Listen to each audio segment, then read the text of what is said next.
Dans cette dernière partie de débuter avec Excel VBA, nous allons voir quelques bonnes pratiques de codage. Alors, ces bonnes pratiques de codage que nous allons voir sont ceux que je trouve plutôt importantes, mais il n'y a pas de règle générale qui décrit comment vraiment coder proprement. Si toutefois vous avez d'autres méthodes de bonnes pratiques, partagez-les avec nous dans les commentaires. Et on va commencer. Allez, c'est parti!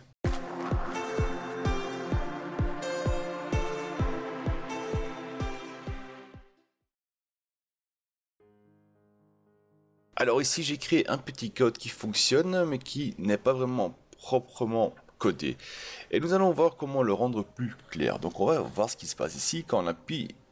Donc on va ici, on va lancer le code.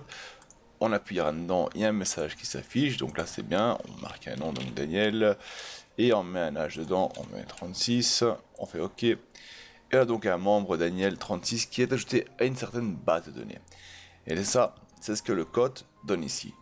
Mais c'est pas vraiment très clair ce qu'il fait. Donc on voit ici, on voit donc du textbox 1, on voit textbox 2, on voit des X, des Y, on voit des DL. Ce n'est pas vraiment propre et clair qu'est-ce qui se passe dans notre code ici.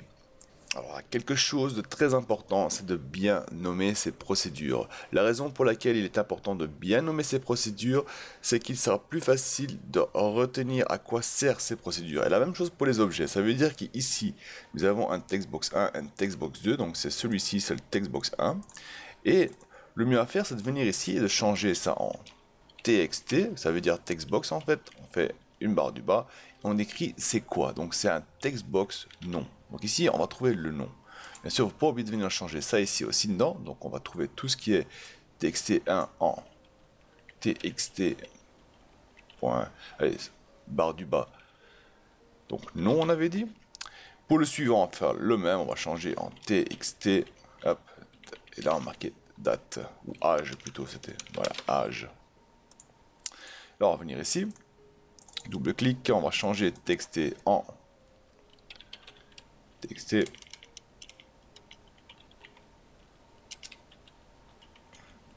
Âge. Voilà. Alors maintenant qu'on a ça, on va pouvoir un peu régler les autres ici. Donc le textbox, ici sera donc textbox txt nom et txt âge. C'est déjà une chose. Alors pas oublier la condition ici aussi. Donc ça aussi on va le changer. Donc ça devient donc txt nom et txt âge. On a nulle part d'autre, c'est parfait. Donc là c'est déjà un peu plus lisible. On peut lire que donc que si le nom, donc textbox nom est vide ou le textbox âge est vide, alors on en fiche le message, il manque un nom. Sinon DL est égal à range, on va voir un peu ce qui se passe après ça. XY est égal à, donc le X correspond à texte et nom et Y correspond au texte et âge. Alors là, on voit ce qui se passe. Ah, on voit directement que le nom, donc cette case-là, sera vide. Et la case H sera vide aussi par la suite. Alors, quelque chose d'autre qu'on peut encore améliorer aussi, c'est vu qu'on sait que c'est le nom, ben, on peut changer celui-là en nom. Et celui-là en âge. Ici, donc, on remplace. C'était le nom. C'était l'âge. Nom. Et âge. Et on va voir si ça fonctionne. Donc si j'appuie sur rien, il m'affiche les messages d'erreur. Il manque un nom. Tandis que si je viens ici et j'indique un nom dedans, donc on va dire Bob 36, on fait OK et il ajoute dedans. Donc ça fonctionne parfait. Donc on regarde, donc c'est beaucoup plus clair. Donc texte et nom, on sait que c'est le textbox qui se trouve là. Et donc le textbox devient donc un certain nom qui se trouve ici. Et donc on a donc défini que le nom c'était txt, mais ça on va voir par la suite. Ici encore, la dernière chose qu'on peut changer, c'est DL. C'est quelque chose que j'utilise beaucoup personnellement aussi. Donc c'est DL ou DLT, ça veut dire dernière ligne ou dernière ligne du tableau. Pour rendre le code plus clair, hein, il est mieux de faire par ici. Donc changer ça en dernière ligne. Mais ça le rend plutôt grand. C'est pour ça que j'utilise le DL. Mais bon, on peut toujours utiliser le dernière ligne. Voilà. Et ici aussi alors.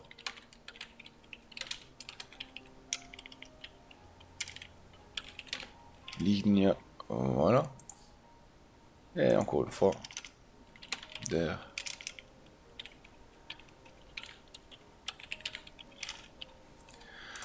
Et voilà, je pense que tout est mis dedans, donc on va essayer. Donc on va faire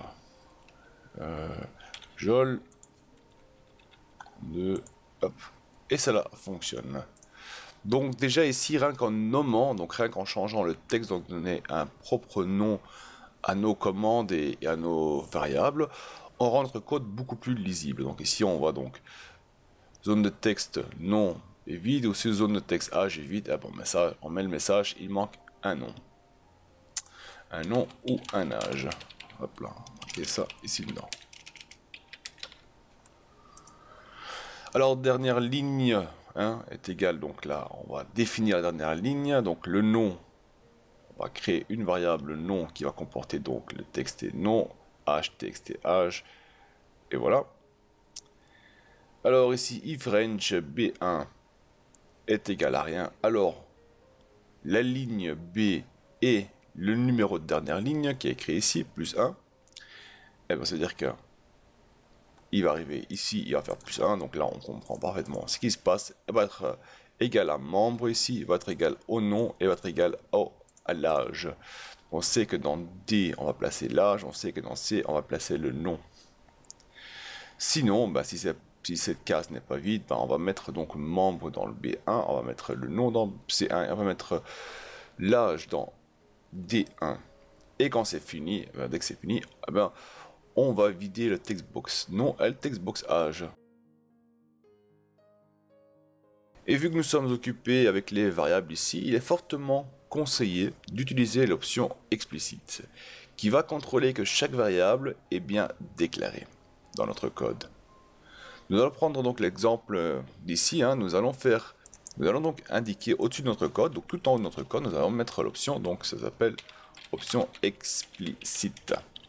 Et maintenant, qu'est-ce qui va se passer? Donc là, on a vu notre code fonctionne, on a tout fait ce qu'on a pu faire, et on va donc marquer donc Daniel, on va marquer ici 34 ou 35, hop, il nous donne directement une erreur. Vous avez vu le code précédemment fonctionnait, maintenant qu'on a mis l'option explicite, il nous donne donc une erreur. Il nous dit que la variable n'est non définie, donc la dernière ligne n'est pas définie. En gros, ça veut dire quoi? L'option explicite va contrôler donc chaque variable qu'on a créée dans notre bout de code. Quand cette variable n'est pas déclarée, il va nous mettre une erreur en disant cette variable n'est pas déclarée, il y a une erreur ici. Et ceci, c'est pour éviter qu'on fasse une erreur. Ça veut dire que, on prend un exemple ici, on va marquer le DL. Donc on avait dit, on allait prendre donc le dim. On avait marqué donc dernière ligne as integer. Voilà. Donc là, j'ai déclaré ma variable. Maintenant, on va lancer et on va voir ce qui se passe. Ah, il a trouvé une autre variable qui n'est non définie. Ah oui. Nous avons déclaré la variable nom et nous avons dit qu'il fallait ajouter dans le nom le text box qui se trouve ici, donc le text box nom ici.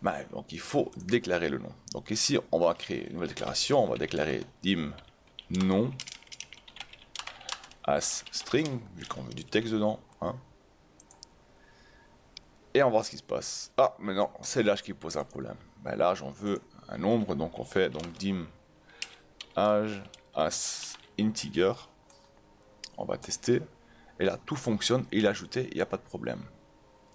Maintenant, on va montrer quelque chose de spécial aussi avec cette option explicite. Disons qu'on est en train d'indiquer du code dedans. Et on n'a pas l'option explicite. Donc ça, je l'enlève. On ne l'a pas. Et à un moment donné, ici, je ne mets pas non, mais je mets non. Oui. Et on va voir ce qui va se passer. On va donc ajouter ici donc, Bob. On va mettre une âge 21, on va faire OK. Et on voit qu'il a indiqué membre 21, mais il n'a pas indiqué le nom Bob. Pourquoi? Tout simplement, je n'ai pas vu, je n'ai pas fait attention que j'ai mal écrit ma variable ici dedans. Et donc, Excel a tout simplement continué, ne s'est pas arrêté là, et n'a pas vérifié si la variable était déclarée ou non, ou si elle existait cette variable. Donc en fait, si on ne déclare pas une variable, ça veut dire que la variable ne devrait pas exister. Par contre, si j'aurais mis l'option explicite, donc option explicite, voilà, et j'aurais lancé le code, et j'aurais lancé le code, il aurait détecté directement, on dit hey, ici il y a une erreur, la variable n'est non définie, donc j'aurais pas pu avancer dans mon code. Donc là je vais marquer non bien sûr, on va faire lancer le code, et il fait le contrôle, tout fonctionne nickel. Donc ici maintenant si je le mets dedans, donc je mets Bob 34 et je fais OK, il ajoute dedans parfaitement. Alors il est important, surtout quand nous allons avoir des longues séries de codes, de bien les commenter. Ceci afin de rappeler à quoi servent les bouts de code que nous avons fait. Tôt ou tard, quand on va créer un programme et qu'on doit revenir dedans par la suite, donc d'ici 10 jours, d'ici 15 jours, d'ici un mois, qu'on se rappelle qu'est-ce qu'on a fait là, c'est vraiment important. Donc moi ce que j'aime bien, c'est d'un peu organiser donc mes commentaires. Donc ici je marque, donc ici j'ai mis les déclaration de variables. Donc ici je déclare mes variables, ça j'aime bien faire, déclarer mes variables ici. Ici on fait quoi? Ici on a donc indiqué que, on peut mettre à côté ici, hop, vérifier si toutes les informations sont là. Voilà, ici on rajoute encore un petit code aussi, on va dire que si notre première ligne n'est pas vide, ajouter à la base de données. Voilà, et ici on peut indiquer si la première ligne est vide, ajouter à la base de données. Hop, la virgule.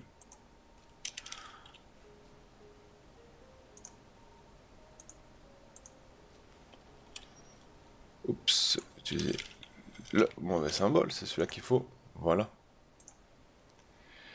Et si on peut donc indiquer vider les zones de texte. Et voilà, donc d'ici quelques temps, si on revient sur notre code et on se demande, oui, mais c'était quoi encore ça ici? Qu'est-ce qu'on a fait là? Ah oui, on peut se rappeler ici, vérifier si toutes les informations sont là. Si notre code, notre première ligne n'est pas vide, on ajoute ça dedans. Si la première ligne elle est vide, on met ça dedans. Et ça sert pour vider donc nos zones de texte. Nous plaçons des informations si jamais nous revenons plus tard sur notre code, qu'on sache encore à quoi servaient les bouts de code qu'on a placés. Maintenant que nous avons placé nos commentaires, il est aussi essentiel de garder un code bien lisible. Là, on peut voir c'est un gros bloc, c'est difficile à lire, ce n'est pas pratique du tout. On risque vraiment de se planter si on veut faire quelque chose ou modifier quelque chose. Donc, ce qu'on va faire, la première chose, on va agrandir cette page et on va un peu plus structurer. Structurer comment? Tout simplement en ajoutant une nouvelle ligne. Donc ici, on ajoute une nouvelle ligne. Là, c'est une condition if et c'est la première, donc tout ce qui est ici, on va la faire avancer. Voilà, elle appartient dans la première condition. Ici aussi, hop. Voilà, voilà, voilà, voilà, voilà, voilà. Donc là, on a déjà donc un if. Donc la première condition, si, c'est tout ce bloc. Et c'est beaucoup plus lisible que là tout à l'heure, comme c'était. Avant, c'était comme ça. Et vraiment difficile de distinguer le premier bloc de si et le deuxième bloc de si. Parce qu'on a deux blocs de si ici. Et c'est vraiment difficile à les distinguer.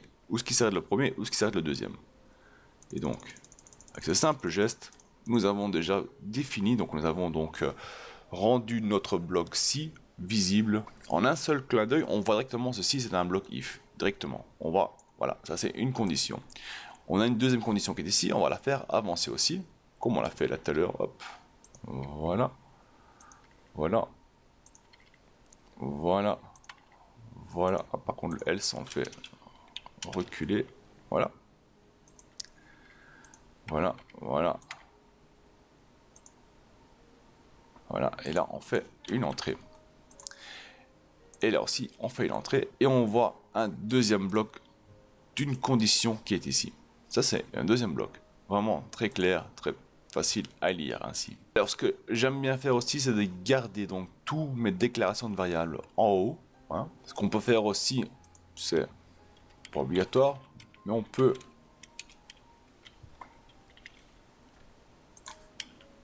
hop.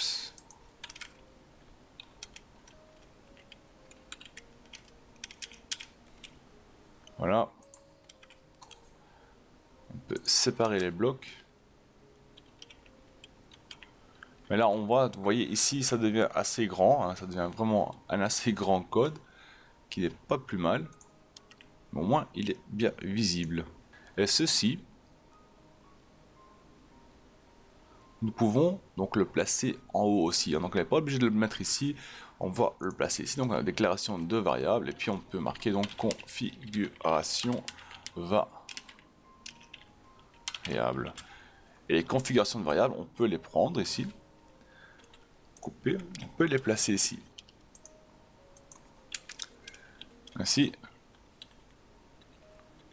nous avons donc nos variables, nos configurations de variables qui sont regroupées ici. Nous avons nos déclarations de variables qui sont regroupées d'ici.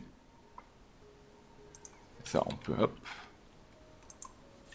ça va garder qu'une seule ligne, voilà, entre. Alors, encore une dernière chose qu'on doit faire, et c'est vraiment aussi une bonne pratique, et c'est assez simple à éviter les problèmes, c'est de placer un traitement d'erreur dans chaque procédure ou fonction qu'on fait. Dans la partie traitement d'erreur, vous pouvez retrouver comment mettre un traitement d'erreur en place. Hein, donc le lien, vous allez le retrouver en haut dans la vidéo. Il suffit de cliquer dessus et vous allez aller dans la partie traitement d'erreur. Mais en gros, on va venir ici et on va ajouter encore un traitement d'erreur. On va dire on error, go to error. Et si donc on fait un exit sub, et on va donc placer notre erreur, donc erreur